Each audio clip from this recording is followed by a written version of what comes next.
আগের দিনের মানুষের কাপড় ছিল নোংরা, তবে মনটা ছিল খুবই পরিষ্কার। আর বর্তমান যুগে মানুষদের কাপড় চোপড় খুবই পরিষ্কার, কিন্তু মনটা হচ্ছে ভীষণ নোংরা।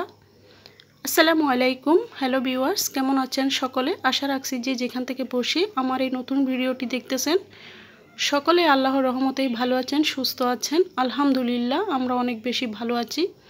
আজ একটি রেসিপি নিয়ে আপনাদের মাঝে হাজির হয়ে গেলাম। আশা করি আমার এই রেসিপিটি আপনাদের কাছে ভালো লাগবে। ভালো লাগলে রান্না করে একদিন খেতে পারেন। এখানে আমি একটি হাঁড়ি বসিয়ে দিয়েছি, দিয়ে দিলাম তেল। তেলটা গরম হয়ে আসার পরে আমি দিয়ে দিব পেঁয়াজ কুচি।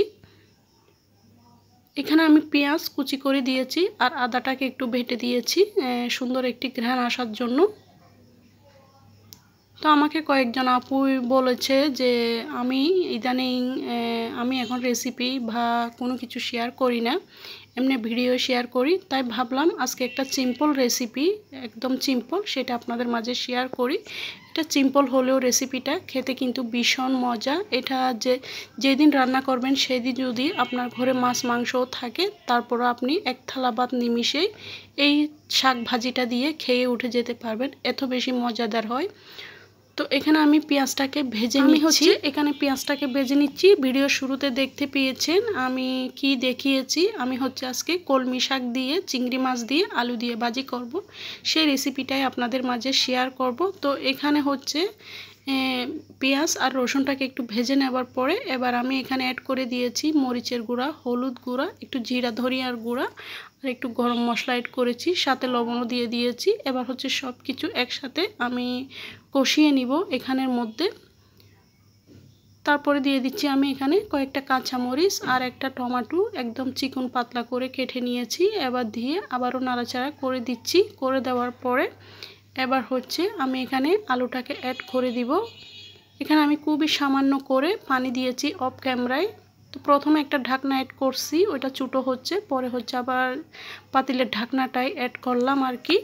তো আমি মশলাপাতিগুলো খুব সুন্দর করে কষানোর পরে এখানে হচ্ছে আমি আলুটা দিয়ে দিব। এভাবে রান্নাটা ফলো করতে পারেন, খুবই মজাদার হয় রেসিপিটা। এবার হচ্ছে আমি দিয়ে দিয়েছি চিংড়ি মাছ। চিংড়িগুলোকে কয়েক সেকেন্ডের মতন ভেজে নিব। চিংড়ি মাছ আসলে বেশি ভাজার প্রয়োজন নেই। কয়েক সেকেন্ড ভাজার পরে আমি এখানে আলু অ্যাড করে দিব। এখানে হচ্ছে আমি ছোটো সাইজের 2টা আলু নিয়েছিলাম, পাতলা সাইজ করে, দেখুন চিকন লম্বা করে কেটে নিয়েছি। আলুগুলোকেও দিয়ে এবার খুব সুন্দর করে নাড়াচাড়া করে কষিয়ে নিব। 5-6 মিনিটের মতন আমি এগুলো কষানোর মধ্যেই রান্না করে নিব।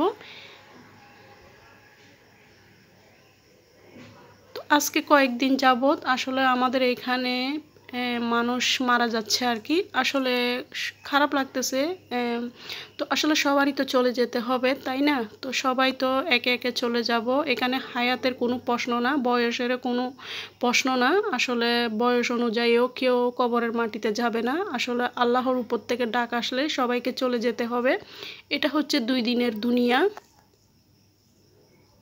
এখানে আমি কলমি শাকগুলো এভাবে কুচি করে কেটে নিয়েছি, খুব ভালো করে ধুয়ে তারপরে একটি চালনিতে নিয়ে পানি ঝরার জন্য রেখে দিয়েছিলাম।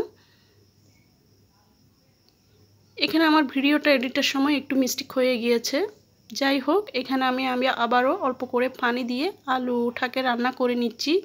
যেহেতু শাকটা নরম জিনিস, দেওয়ার সাথে সাথে সিদ্ধ হয়ে যাবে, তো আলুটাকে প্রথমে একটু রান্না করে নিচ্ছি। তো যে কথাই বলছিলাম, আসলে আমাদের এখানে আজকে কয়েকদিন যাবত শুধু লোকই মারা যাচ্ছে, আর এমন লোকগুলাই মারা যাচ্ছে সবগুলাই হচ্ছে পরিচিত।